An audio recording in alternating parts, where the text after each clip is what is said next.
Este sermón se titula Amistad con el mundo. Este texto ha sido uno complicado para mí. Las ideas desarrolladas aquí parecen tan básicas, pero finalmente no sabía cómo se seguían una de la otra. Eso fue una gran complicación para mí. Me costaba hilvanar la lógica que estaba detrás del texto y que la desarrollaba. Aquí Jacobo parece primero mencionar que está mal tener problemas con las personas del mundo y después nos ordena a no tener amistad con el mundo. La respuesta de todo esto está en el corazón que ama. Lo primero que Santiago hace es mirar lo que está fuera de nuestro corazón, nuestras acciones producidas por este. Versículo 1. ¿De dónde vienen las guerras y los pleitos entre vosotros? ¿No es de vuestras pasiones las cuales combaten en vuestros miembros? Miren el conflicto que hay entre ustedes. Los conflictos son la evidencia inequívoca de un solo problema, las luchas internas de los deseos y pasiones. Estos son los deseos naturales, pero deseos naturales que son potenciados por el pecado. Ustedes tienen luchas externas con otros porque tienen conflictos internos en su vida espiritual. La primera evidencia es su propio conflicto. La segunda evidencia es su conflicto externo. Su vida interpersonal conflictiva es solo el reflejo de una vida interna conflictiva. ¿De dónde vienen las guerras y los pleitos? Vienen de las pasiones. ¿De dónde vienen los problemas exteriores? Del problema interior con el pecado. Esas mismas luchas internas entre sus pasiones las externalizan con su prójimo, pero todo se puede reducir al corazón del pecado. La codicia, por ejemplo, versículo 2: codiciáis y no tenéis. Cuando codiciamos algo que no tenemos, esa insatisfacción interna nos consume y nos hace vulnerables a la envidia y al conflicto.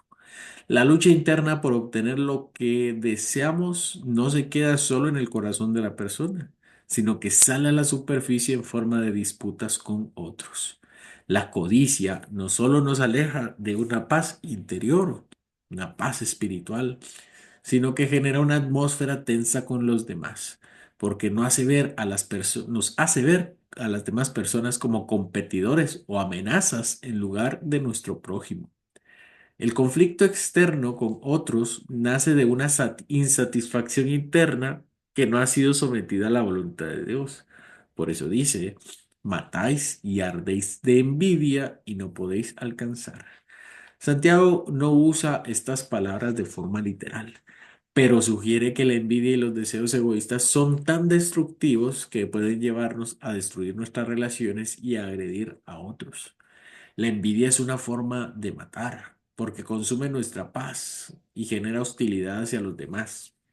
En lugar de ver a las otras personas como seres creados por Dios, nos convertimos en competidores y esto genera tensiones y rupturas. El conflicto externo es el resultado de un corazón lleno de envidia y deseos egoístas que no han sido purificados aún por el Señor. Es como si lucháramos por alcanzar algo sin tener en cuenta las personas de nuestro alrededor. Sigue diciendo el texto, combatís y lucháis, pero no tenéis lo que deseáis. ¿Por qué no pedís? Podemos luchar y luchar para obtener lo que queremos, pero el verdadero problema es que no estamos pidiendo lo que necesitamos. Por eso nos sentimos tan insatisfechos y vemos en los demás nuestro problema. Este versículo nos conecta con el hecho de que nuestros conflictos exteriores no solo son una consecuencia de nuestras acciones, sino que están arraigados en nuestra incapacidad de someternos a Dios. La solución no está en luchar más, sino en pedir a Dios con humildad y arrepentimiento, reconociendo que lo que realmente necesitamos no es siempre lo que queremos, sino lo que Él quiere para nosotros. Por eso combatimos y luchamos por nuestros deseos mundanales, pero no obtenemos nunca, porque no se lo pedimos a quien es correcto. Versículo 3: pedís y no recibís, porque pedís mal para gastar en vuestros deleites. La clave de este versículo está en las motivaciones detrás de nuestras oraciones. Santiago señala que pedir mal no es simplemente pedir cosas malas. Pedir sino pedir por egoísmo para satisfacer nuestros propios placeres y deseos desordenados.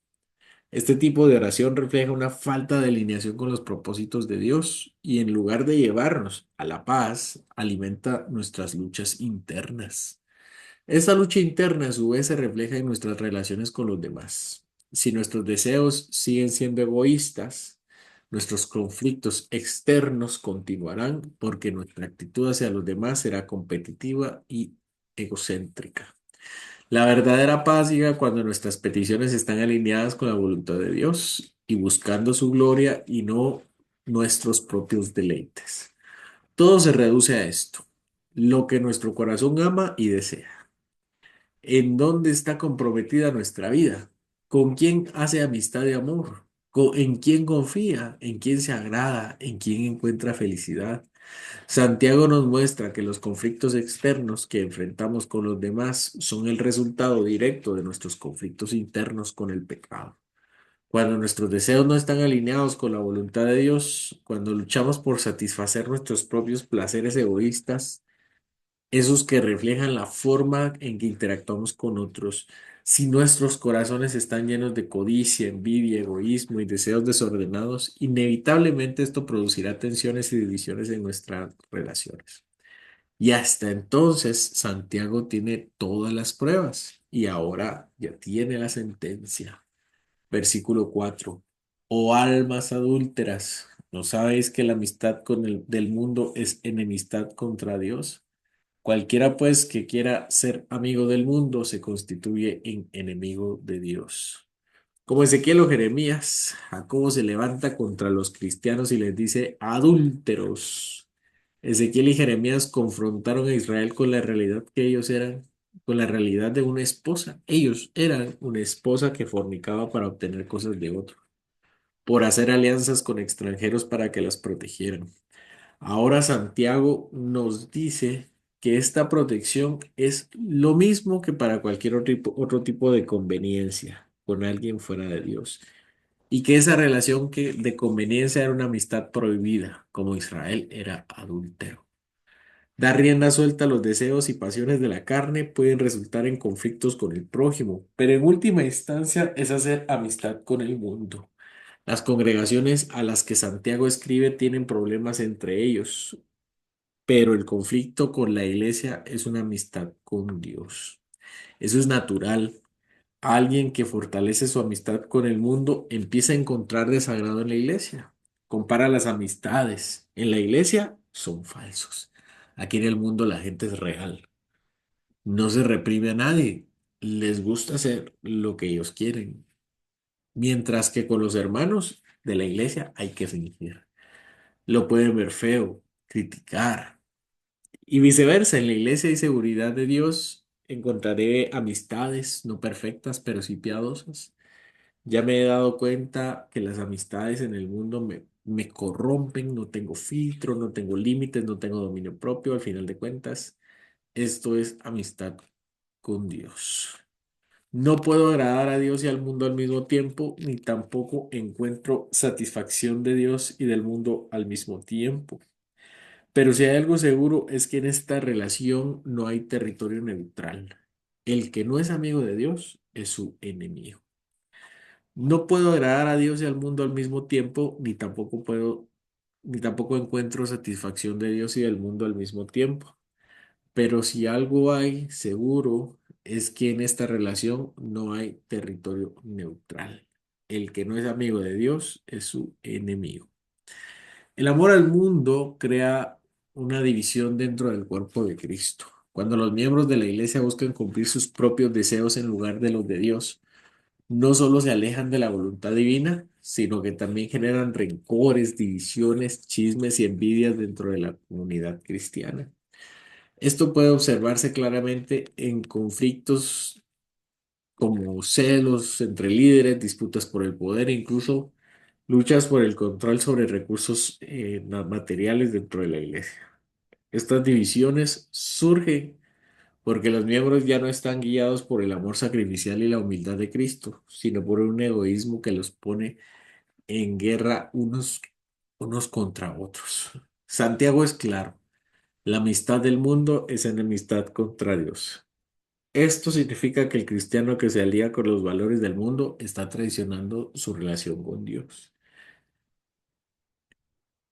El apóstol utiliza una metáfora fuerte de infidelidad para ilustrar esta verdad, comparando la relación del cristiano con Dios con un matrimonio.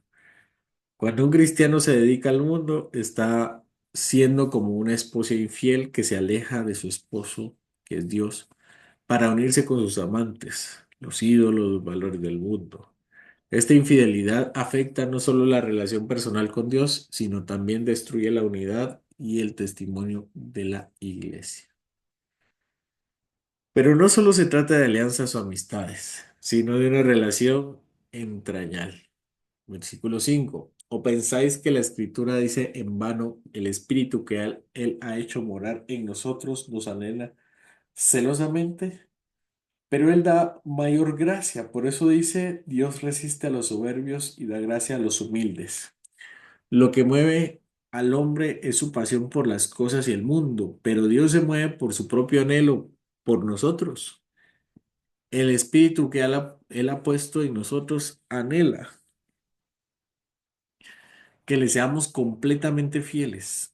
No es una envidia destructiva como la vemos en los hombres, sino una envidia santa que busca lo mejor para nosotros. Nuestra unidad con Él, este anhelo de Dios, es por nuestra santificación y paz, no por el egoísmo. En ese contexto, Santiago 4 nos muestra la respuesta de Dios a nuestra inclinación al pecado y a los deseos desordenados. Dios da mayor gracia. Es decir, cuando el corazón humano está marcado por el orgullo y la autosuficiencia, en lugar de buscar la paz de Dios, se buscan en las satisfacciones mundanales. Dios no actúa con juicio inmediato, sino que ofrece gracia. Es una gracia que no solo perdona, sino que también capacita a los creyentes a superar los conflictos internos y la enemistad con el Señor. La expresión mayor gracia subraya la abundancia de la gracia de Dios. A pesar de nuestra tendencia a la rebelión, Él no escatima en recursos para restaurarnos. La gracia de Dios es mayor.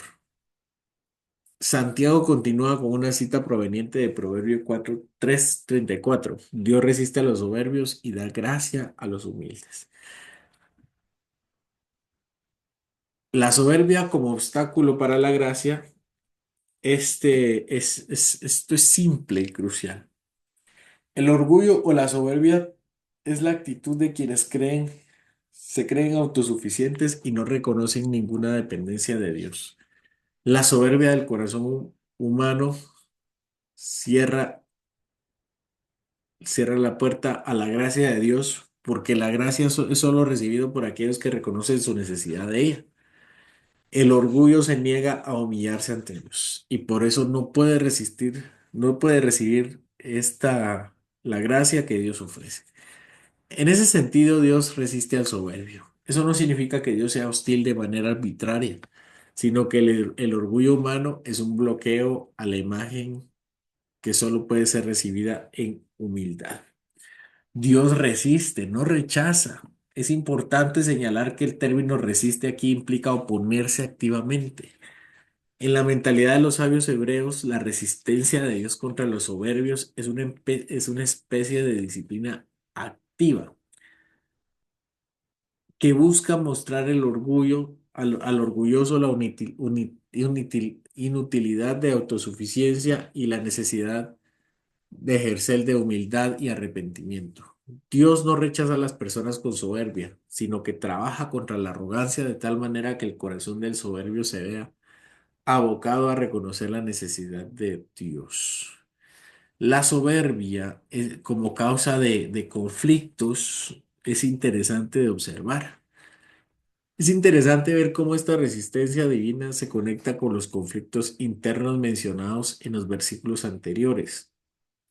El orgullo es a menudo la raíz de nuestras luchas, ya que por el deseo de poder, control, reconocimiento, cuando la iglesia adopta una mentalidad mundana de competencia y lucha por el estatus, Dios no se opone a esta actitud, sino que la desmantela.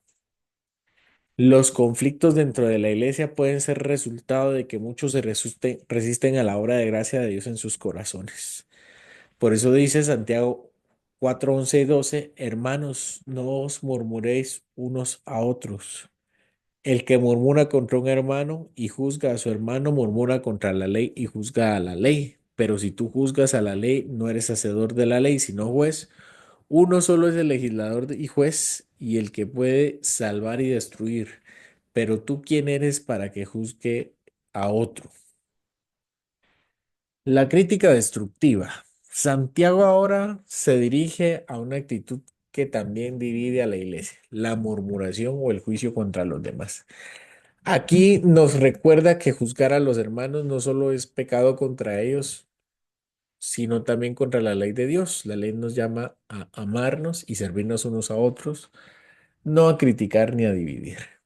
El único juez es Dios. Así que Santiago pone en su lugar a todos que se sienten con derecho a juzgar a los demás. Solo Dios tiene el derecho de juzgar y Él es quien le da autoridad para salvar y destruir. Eso nos debe llevar a a una humildad más profunda, reconociendo que no somos jueces de nadie. Todos somos iguales ante Dios. Este pasaje nos presenta un llamado claro a la humildad, a la redención de Dios y a la pureza de corazón. Los conflictos internos en la iglesia son la manifestación de la orgullosa independencia que tenemos del Señor. La gracia mayor que Dios otorga a los humildes y la resistencia a los soberbios encuentra su máxima expresión en la persona y obra de Jesucristo. Santiago nos señala aquí este camino. En el Evangelio vemos cómo Jesucristo, el Hijo de Dios, aunque siendo Dios mismo, se humilló a sí mismo, tomando forma de siervo y siendo semejante de él, a él en la resurrección.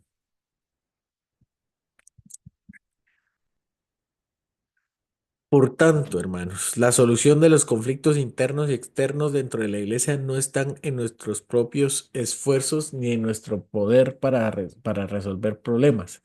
Está en la obra de Cristo, quien a través de su muerte y resurrección nos otorga la gracia que necesitamos para vivir en humildad, para reconciliarnos unos con otros y para ser transformados por su amor. Cuando somos humildes ante Él, Él nos exalta, al igual que Cristo, quien es exaltado por su obediencia, nosotros somos exaltados a una nueva vida en Él. Cristo es nuestra gracia mayor. En Él, nuestra humildad ante Dios es la clave para vivir en paz y en unidad a Él. En última instancia, todo lo que hacemos debe ser visto a la luz de Cristo y su obra perfecta. Que el vivir de acuerdo con su ejemplo eh, haga que podamos experimentar en nuestras vidas la gracia transformadora que solo Él puede dar. Amén.